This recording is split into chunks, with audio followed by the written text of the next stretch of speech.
Romanos capítulo 8. Romanos capítulo 8.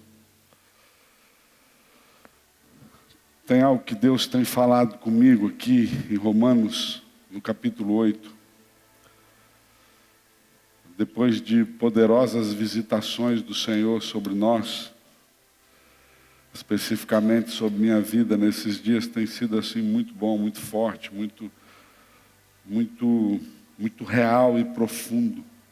Quando eu era pequeno, nós cantávamos um corinho que dizia assim: leia a Bíblia e faça a oração, faça a oração, faça a oração. Leia a Bíblia e faça a oração, se quiser crescer. Se quiser crescer. Quando eu tinha 7, 8 anos, cantava muito isso. Porque não tem como crescer em Deus, não tem como crescer em Deus, se não for através da oração. Não tem como nós nos relacionarmos com Deus, se não é por meio da oração. Porque é na oração que nós falamos com Deus, é na oração que nós ouvimos Deus, é na oração que nós rasgamos os nossos corações a Deus. Se você for tentar entender Salmos, o que é Salmo? Salmo é oração, é o coração rasgado do salmista, de vários deles, na presença de Deus. É uma conversa, é um diálogo com Deus. Então, se você quiser crescer, tem que orar. Hoje nós estávamos orando, conversando com o pastor Martin, e ele diz assim algo interessante do Leonardo Ravenhill. Se o cristão não orar, o crente que não ora é um crente desviado. Se nós não orarmos, nós vamos começar a nos desviar. E não fala assim, crente desviado. O crente desviado não é o demônio. Desviar é Deus te enviou numa direção e você perdeu o contato com Ele. Ele não consegue mais te direcionar no Espírito, então você começa a desviar dos seus caminhos. Se nós não orarmos, se nós não tivermos comunhão com Deus, nós vamos ser crentes desviados. Amém? Então ore. E aproveitando essa deixa de oração, eu quero compartilhar com você aqui versículo 35 do capítulo 8 de Romanos 8, 35. Vamos começar do 33. Começar do 31 para você ficar emocionado. Começar do 31 para você ficar alegre. Eu vou tirar a minha palavra no 35, 36, 37, mas o 31 é o texto. Então, que diremos, pois, à vista dessas coisas? Se Deus é por nós, quem será contra nós? Aquele que nem mesmo o seu próprio filho poupou, antes o entregou por todos nós, como não nos dará também com ele todas as coisas? Quem intentará acusação sobre os escolhidos de Deus? Quem intentará acusação contra os escolhidos de Deus? É Deus quem os justifica. Quem os condenará? Pois é Cristo quem morreu, ou antes quem ressuscitou dentre os mortos, o qual está à direita de Deus e também intercede por nós. Quem nos separará do amor de Cristo? A tribulação, ou a angústia, ou a perseguição, ou a fome, ou a nudez, ou o perigo, ou a espada? Como está escrito, por amor de ti somos entregues à morte todos os dias, fomos reputados como ovelhas para o matadouro. Mas em todas estas coisas somos mais do que vencedores por meio daquele que nos amou. Porque estou certo de que nem a morte, nem a vida, nem os anjos, nem os principados, nem as potestades, nem o presente, nem o porvir, nada me separará do amor de Deus, que está em Cristo Jesus. Nem a altura, nem a profundidade, nada me separa do amor de Deus que está em Cristo Jesus, nosso Senhor. Eu estava meditando sobre esse texto. Quem vai me separar do amor de Deus? Mas eu vou dizer para você algo sobre o amor de Deus. Deus ama o homem tão profundamente, mas tão profundamente. Não tem palavras aqui nessa terra, no nosso vocabulário português, ou na língua inglesa, ou no hebraico, ou em qualquer língua ou dialeto do mundo, que você consiga explicar o amor de Deus. Que você consiga sentar uma pessoa e diga para ela assim: Deus te ama desse jeito e é comparado a isso. Não tem como, não existe como você explicar. Então a maneira que o apóstolo descreveu, ele disse assim, que ele nem o seu próprio filho ele poupou, mas antes o entregou por amor de nós. Então ele disse assim, ele não poupou nem o seu próprio filho. Você sabe o que... Não, você não sabe, não vai saber nunca. Mas amar alguém ao ponto de deixar que o seu próprio filho morra. Você não vai entender a dimensão do amor de Deus. Você nunca de longe vai compreender o tanto que Deus te ama. Eu não vou compreender. Né? Nós não vamos compreender. Nós cantamos bonito, eu olho para a cruz. Você sabe o que significa a cruz? A cruz significa o seguinte: um pai permitindo que o seu filho morra por pessoas que odeiam ele. Um pai que podia fazer tudo para salvar o seu filho, não fez nada, deixou ele morrer, para que pessoas que desprezaram ele, que cuspiram na cara dele, que julgaram ele, que cometeram todas as atrocidades, pudessem ser salvas. Então a única explicação na nossa língua seria isso: ele não poupou o seu filho. Ele não poupou o seu filho, mas antes o entregou por amor de você. Agora, o que Deus quis com esse amor? Para que Deus deixou isso aí? Querido, você não tem noção do porquê que foi. Eu já preguei isso, mas eu acredito que hoje vai ter uma conotação diferente na sua vida. Terá uma conotação diferente na sua vida. Nós temos muitas maneiras de nos desculpar para não buscar Deus. Como assim? Deus não me ama, meu Deus. Você não pode dizer que Deus não te ama. Porque Ele deu o filho dele. Ele preferiu ver o seu filho morrer para poder ter livre acesso a você. Ele quis você. Então nenhum ser humano, nem o Bin Laden pode dizer Deus não me ama. Nem o Fernandinho Beiramar pode dizer Deus não me ama. Deus ama ele. Deus ama, amor, de paixão. Se o Fernandinho Beiramar disser, Senhor Jesus, eu quero o Senhor, Deus aí recebe ele e muda a vida dele e faz dele um santo. Ele ama. O Senhor nos ama de tal maneira que não poupou o seu próprio filho, mas antes entregou. E por que isso, gente? Por que isso? Tem uma história que diz assim: um filho chega para o pai, um príncipe chega para o rei e disse: meu pai, o pai dele é rei, ele disse: meu pai, eu encontrei minha noiva. Encontrei minha noiva. E o pai se alegra e disse: olha meu filho, mas que maravilha, vamos festejar, vamos fazer festa. Falou: pai, mas a minha noiva tem alguns probleminhas. Ele disse: é verdade? Qual é o problema da sua noiva?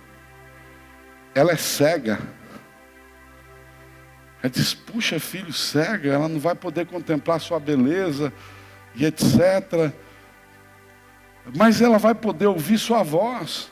Ele disse assim: mas pai, tem outro probleminha. Ela é surda. Mas meu filho, você é um príncipe, eu sou o rei, eu sou o cara mais poderoso. Como é que você vai casar com alguém que não vai poder contemplar a sua beleza, nem ouvir a sua voz? Mas pelo menos ela vai poder tocar no seu rosto. Pai, ela não tem braços. Mas meu filho, Como é que você você está casando com uma mulher que é surda, muda, não falava também, né? Não fala, não tem braço, mas tem um outro detalhe, pai. Ela também não tem perna. Então o pai não entende mais. O que é isso? Eu não sei, eu amo ela. E eu vou me casar com ela. Eu vou sair daqui do seu reinado, eu vou ter que pagar um preço altíssimo. Vou dizer uma coisa, além de tudo, eu vou apanhar por causa dela. Eu vou ser escorraçado por causa dela. Mas depois que eu me casar com ela, ela vai conseguir ter olhos, voz, ouvido, braço e perna. Então a pior parte Jesus fez. Jesus encontrou você sem braço, sem perna, sem ouvir Ele, sem acreditar nele, sem conhecer Ele, sem caminhar com Ele, sem tocar nele, sem falar nada para Ele. Ele falou, a pior parte eu faço. Mas se eu me casar com ela,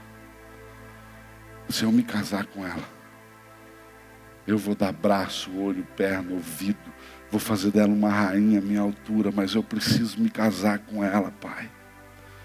Então o pai disse, vai. Porque se você ama ela tanto assim, ela vai ter um lugar especial aqui junto com nós. E o Senhor Jesus veio nessa terra e Ele conquistou. Então se Jesus te ama assim, ao ponto de ir até você, porque querido, você pensa que você aceitou Jesus. Você pensa que você encontrou Jesus, mas não foi você que aceitou e encontrou. Primeiro Ele te aceitou. Depois Ele te encontrou. E quem foi até você foi Ele, não foi você que foi até Ele. Ou eu estou errado? Você não teve uma mãe, ou um pai, ou um amigo, ou sei lá quem que chegou para você e falou, Jesus é assim. Olha, você precisa entregar. Jesus ama você. Jesus veio até você. Não foi você que foi até Ele. Ele veio até você. Então, a aceitação de Jesus é tão profunda sobre você. O que você acha que separa o amor dele? Aí Paulo começa a dizer assim, quem nos separará do amor de Deus? Quem? A tribulação? É os momentos difíceis que separam você de Deus? É os momentos angustiantes que você passa que separa você de Deus? É as situações difíceis, adversas que separam você de Deus? Não, a tribulação precisa te aproximar de Deus. Quando vem uma tribulação sobre você, quando você está cansado, a Bíblia diz assim, o cansado diga, forte eu sou no Senhor. Eu sou forte no Senhor, por causa da aceitação dEle. A angústia ou a perseguição.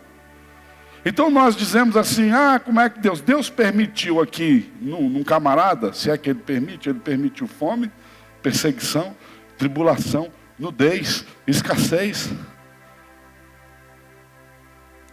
O que nos separa de Deus? Ele não mediu esforço para vir até você, você vai medir esforço para ir até Ele. Você vai medir esforços para ir até Ele. Você sabe o que eu tenho dito todo dia? Eu não posso. Que eu vou chorar. O Senhor me pegou de uma maneira que eu voltei a ser chorão, graças a Deus.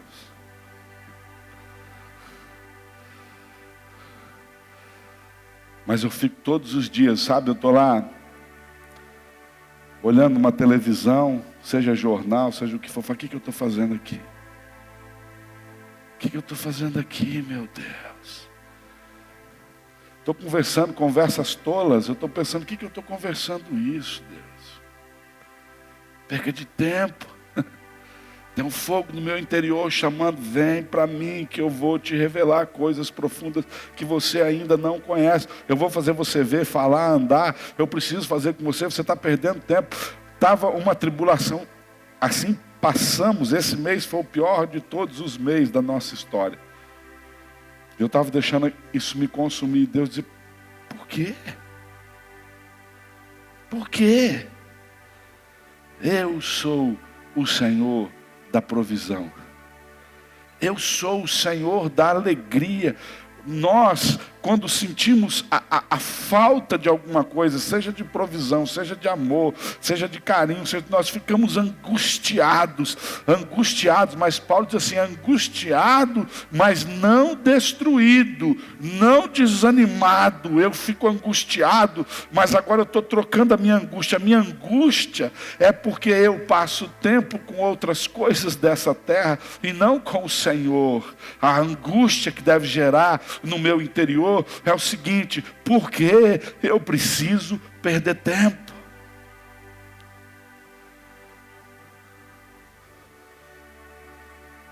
Quem nos separará do amor de Deus? Como está escrito, por amor de ti.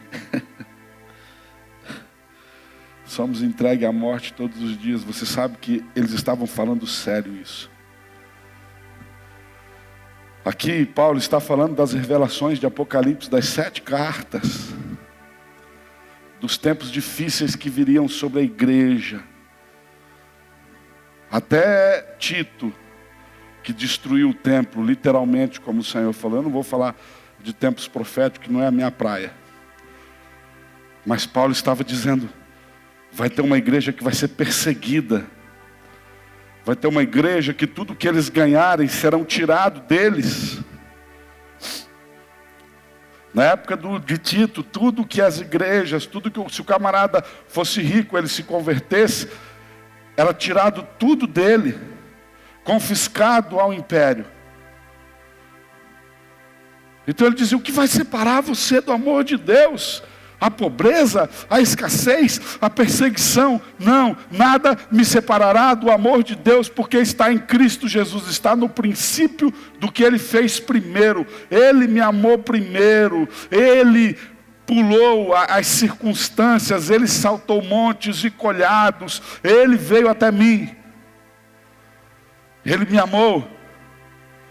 A igreja passa por um período terrível.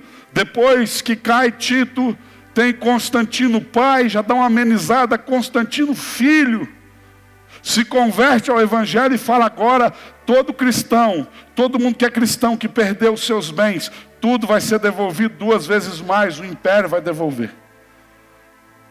E Constantino estabelece um império cristão. Ou seja, quem não é crente vai passar a ser perseguido. Aí foi a grande tragédia da igreja.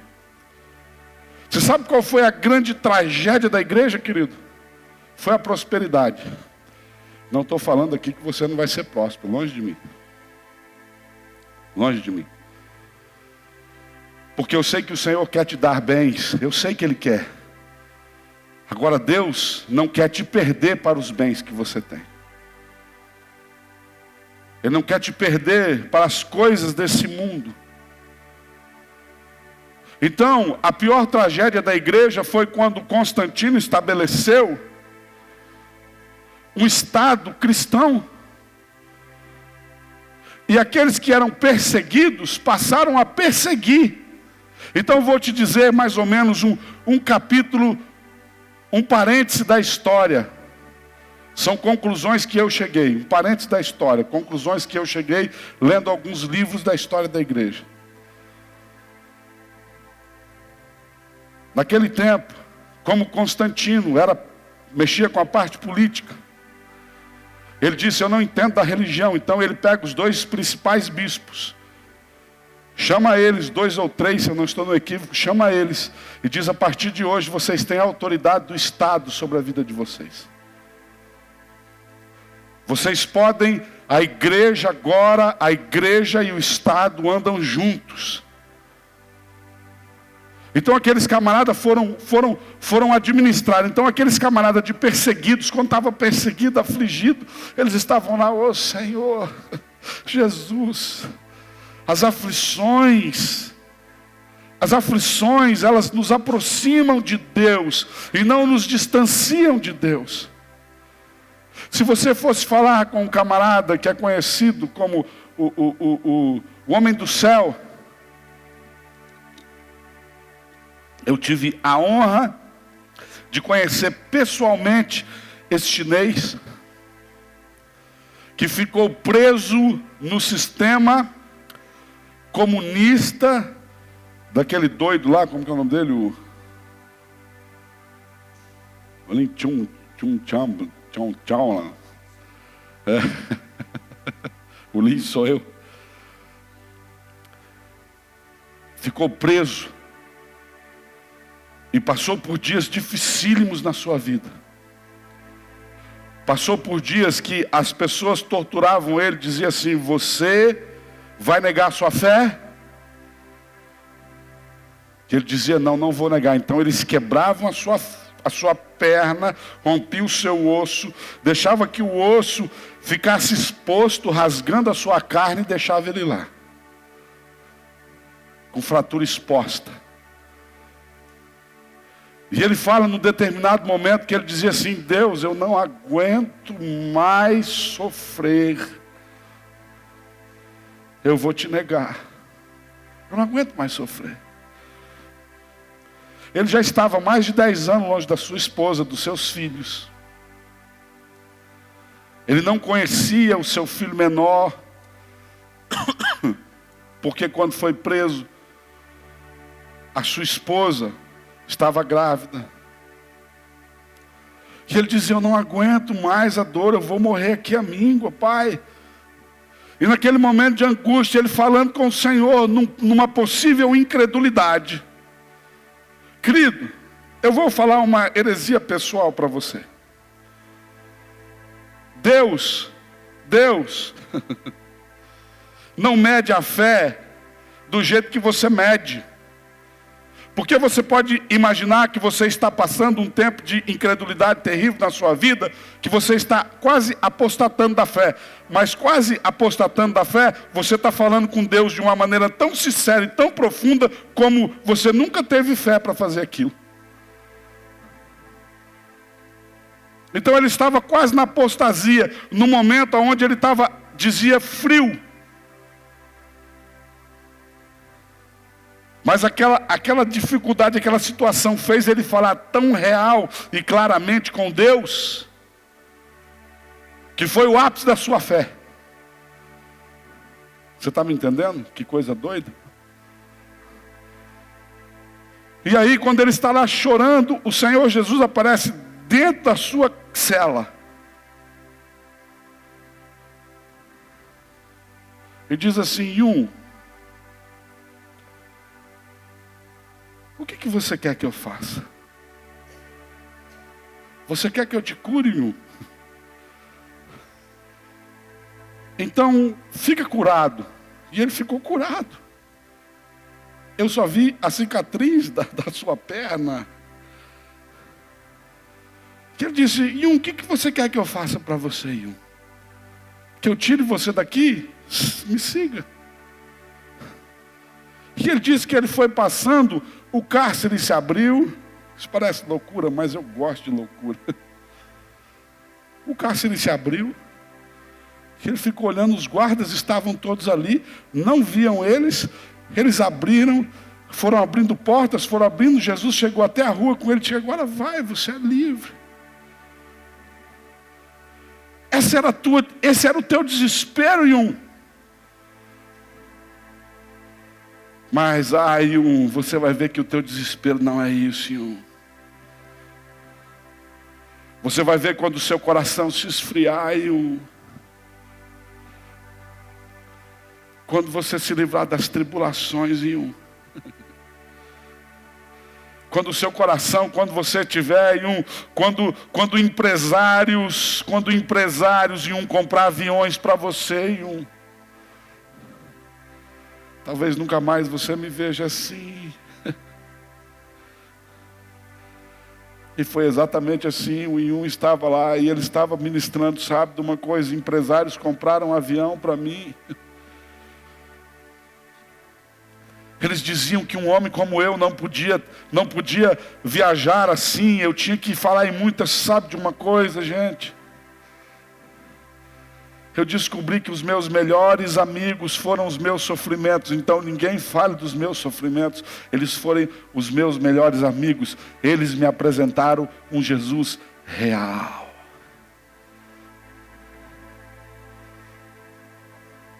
No dia da angústia, diz o salmista, eu busquei o Senhor. E sabe de uma coisa? O Senhor não deu as costas para mim. Ele não deu as costas para mim. Quem me separará? A morte não, ela te aproxima, querido. A morte, o dia que você morrer, pum, você está no céu. Acabou.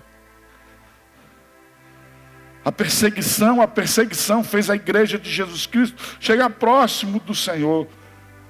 A escassez, a miséria fizeram com que eles buscassem o Senhor de uma maneira tão profunda que prosperaram. Você sabe quando a igreja se esfriou? Você sabe quando a igreja se esfriou? Quando Constantino declarou, vocês têm autoridade. Aí sabe que os irmãos começaram a falar?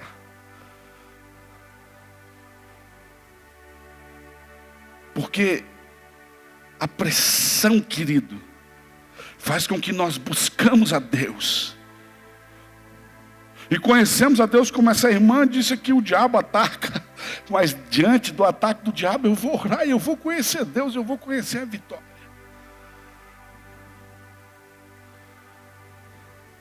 A gente não queria que na nossa vida fosse tudo colorido, bonitinho. Ninguém fala nada de mim. Ninguém me contraria em nada. Eu chego na minha casa, eu quero todo o respeito do meu marido e toda a honra da minha mulher. Eu quero trabalhar direitinho e todos os meses vai aumentando a minha renda e eu vou crescendo. Aqui não é Alice no País das Maravilhas, querido. A Bíblia diz o seguinte: no mundo tereis aflições, mas tende bom ânimo, eu venci o mundo. Quando o rei, eu gosto de Paulo, quando os reis chegaram para Paulo e disseram assim, cara, fica quieto, não fala. Quando os irmãos, Paulo não fala, Paulo não fala, eles vão te matar. Agora ninguém me impute, ninguém me fala nada, ninguém me impeça, porque eu trago no meu corpo as marcas do Evangelho de Jesus Cristo. Você está vendo isso aqui? Isso aqui foi a pedra que tirou a minha vida. Mas sabe de uma coisa? Quando eu estava morto, o Senhor me ressuscitou. Você está vendo isso aqui? Isso aqui é sinal de naufrágios. O Senhor me resgatou. Você está vendo isso aqui na minha mão? Isso aqui foi uma cobra que me picou e eu lancei ela no fogo. Eu trago no meu corpo as marcas do Evangelho de Jesus Cristo. Em perigos de rios, falsos irmãos, traições, etc. Quem me separa do amor de Deus? Tudo que você pensa que te separa do amor de Deus, se você quiser, te aproxima. Só tem uma coisa que pode separar: o conforto. O dia que você esfriar no seu coração é o pior de todos os inimigos a ser vencido: a morte. E a pior de todas as mortes, porque existem muitas mortes, mas a pior de todas as mortes é a morte espiritual, é a frieza espiritual. É você não querer aceitar que Deus te ama. É você não querer admitir que Ele ama você e pronto, Ele ama você. Ele ama você do jeito que você é. E se você passar tempo com Ele, Ele vai mudar você do jeito que Ele é. Amém? Ele vai mudar você. Quem me separará do amor de Deus? Como está escrito, por amor de Ti, Senhor, nós fomos entregues. Mas daí o Constantino. E eles começaram a dizer assim, muito bem, você precisa se converter, porque eles tinham um coração bom. Aqueles bispos. Diz, o Constantino, ele não compreende o amor de Cristo. Então ele disse, se não for cristão, morre. Então você está adorando esse santo aí, você tem que parar de adorar esse santo. Não adora esse santo, não. Essa imagem de escultura, essa cobra, esse sol, essa lua, não adora isso aí, não. Adora Jesus. Aí os caras dizem assim, não, mas eu não consigo, eu fui criado. Então vamos fazer o seguinte. Vamos fazer o seguinte. Isso aí não vai ser o teu mediador, porque o mediador é Jesus. Mas isso aí vai ser o teu mediador até Jesus. Então o evangelho começou assim, isso aqui me leva até Jesus e Jesus me leva até Deus. Para ficar tudo em paz. Então começaram as misturas, porque naquele tempo se falasse Jesus, se você falasse contra Dagon, se você falasse contra qualquer um dos deuses da época, se você dissesse que César não era Deus, sabe o que eles faziam com você? Tinha um dos Césares chamado Adriano, especialista em tortura. E foi um grande avanço na medicina na época dele, porque foi mais ou menos como Hitler, porque ele começou a ver o tanto que o homem suportava de dor e de sofrimento, ele começou a fazer experiências. Lá na época do César, do primeiro de Nero, ele mandava abrir as grávidas, e isso foi repetido em Hitler. Ele pegava as grávidas, mandava abrir a barriga da grávida, colocava um gato vivo dentro dela e fechava, para ver o quanto que ela resistia. Sabe o que eles faziam? Eles tinham máquina de tortura. Colocavam uma coisa na sua cabeça assim, com duas manivelas, e começava a entrar uma espécie de parafuso dentro do seu cérebro, para ver o quanto você resistia. Até onde você não enlouquecia, até que ponto podia entrar um parafuso na sua cabeça se você não morrer e não enlouquecer. Faziam isso com cristãos. Soltavam os cristãos nas arenas com elefantes ferozes, com tigres ferozes, com leões ferozes, para ver qual deles conseguiam, qual era a resistência de um homem. Mas aí ele achou que isso tudo não estava bom. Na época de Tito, de Adriano, se eu não estou no equívoco, inventaram o touro de bronze. Era um touro, cabia dentro da barriga desse touro 6 pessoas, que era provavelmente uma família inteira de cristãos. E esse touro era todo de bronze, então eles colocavam, a família ali dentro sentava e começavam a colocar fogo. O bronze tem uma potência de esquentar. E antes que eles morressem, eles eram cozidos vivos. E tem muitas histórias de cristãos que morreram ali dentro, mas eles chegaram a cheirar a sua roupa e não ter sinal de cheiro de queimado. De tocar na sua pele e ela está tão fria como se estivessem vivos. Assim foi o jovem bispo.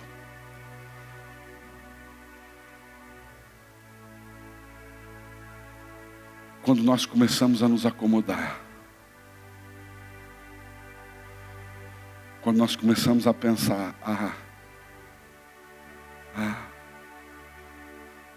eu não preciso disso. Para que orar tanto? Afinal de contas,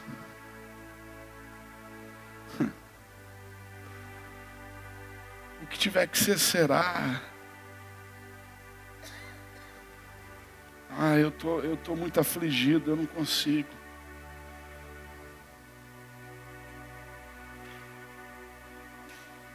Eu não consigo. Eu estou afligido. Quem intentará acusação contra os escolhidos de Deus, se é Deus quem nos justifica? Você se sente condenado por causa de uma mentira. Ontem eu decidi assistir um filme, o seguinte. Estava eu e o pastor Dito, quando ele viu o filme, ele falou, eu não vou ver isso não. Eu digo, por quê? Ele falou, não, isso me dá medo. Eu falei, o Exorcismo, o início. Você já viu um filme novo que tem do Exorcista? E eu fui ver o Exorcista. Hollywood tá... E aquela mulher... Eu fico pensando, se o diabo aparecesse daquele jeito, era mole, gente. Você sabia que é ele. O pior é que o diabo não vem daquele jeito. O diabo vem com avareza, com orgulho. O diabo é muito mais que aquilo ali. Então, quando começou o filme, o cara tinha acabado de descobrir que eles estavam culpando um menino. E o incrível é que eu conheço as lendas dos Turcanas. E mexeu, eu fiquei só... Eu só assisti o filme mesmo porque estava na minha praia, os Turcanas. Espera só um pouquinho. Estava na minha praia, os Turcanas. Que são lá de uma tribo do Quênia. E eles têm eles têm a lenda de que quando Lúcifer caiu do céu, eles caíram lá no Quênia. E lá é a casa dele. Outros dizem que é na ilha de Moçambique, que está o Leviatã. Então tem muitas lendas na África. E é terrível o ambiente espiritual lá. Então comecei a ver. E aí eles queriam matar uma criança, mas o diabo não deixava matar a criança. E tinha uma missionária católica. Não, foi mulher de um missionário católico e que tinha tido um caso com um padre que tinha abandonado a batina porque ele foi obrigado. Lá na época dos alemães, ele foi obrigado a apontar, por exemplo, os alemães chegaram na igreja dele, o pessoal de Hitler chegou na igreja dele, separou todo mundo num canto e disse assim, eu vou matar 10 aqui, escolhe. Cara, já pensou se alguém chega aqui e separa todos vocês aí e diz para mim assim, eu vou matar 10, escolhe. O pai disse, não vou escolher, eu não posso, mata eu. Mata eu, sou eu que estou pregando, sou eu que estou fazendo, é eu que você tem que matar, você não tem que matar ninguém aqui. Aí eles pegam a Ágata, a criancinha e pá! E diz, escolhe, eu vou matar 10. Se você não escolher, eu vou matar todo mundo. Aí ele hesita de novo, eles pegam uma outra criança e ele diz não. Aí ele começa. E tem toda aquela coisa do filme. E depois o diabo acusa ele. E por causa disso ele deixou a batina e ele teve uma namorada lá. E essa namorada virou assistente dele. E aí o diabo diz assim, você acha que Deus se importa com você? Você apontou a morte deles. E aquele bicho nojento que subindo nas paredes assim, não sei como.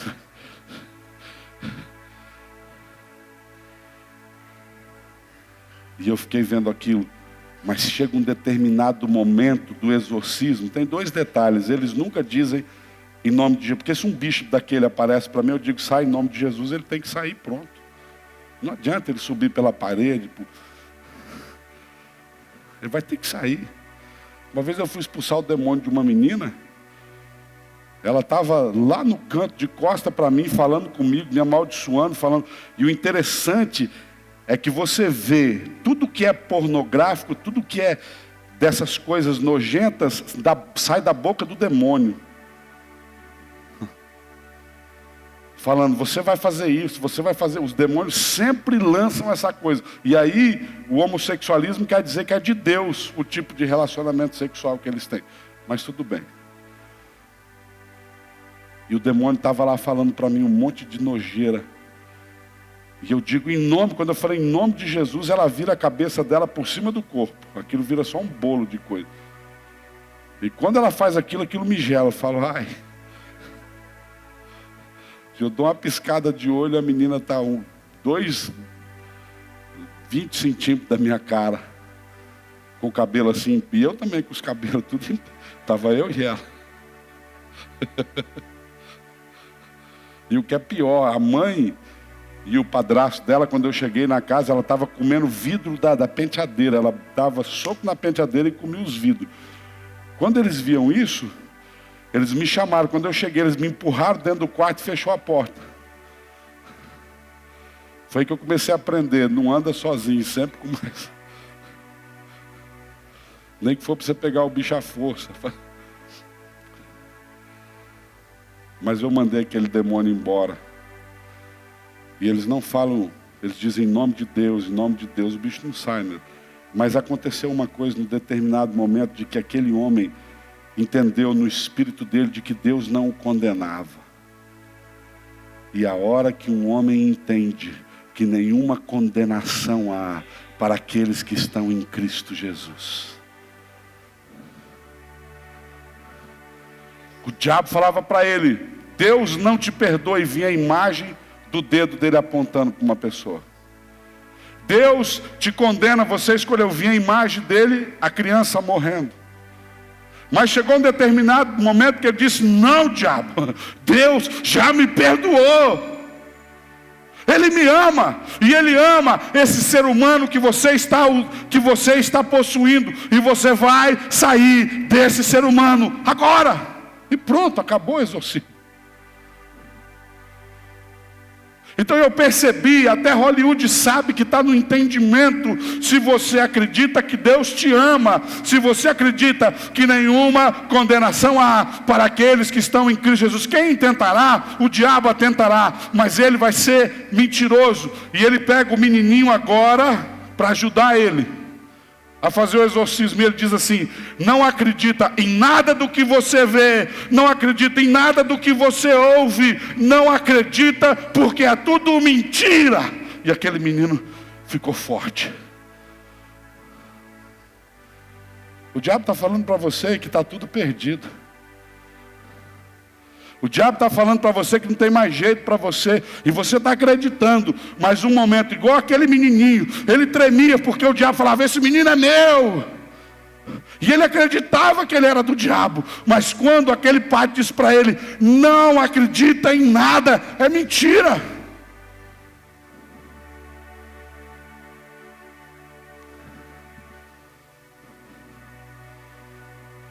Aquele menino olhou diferente para aquele demônio.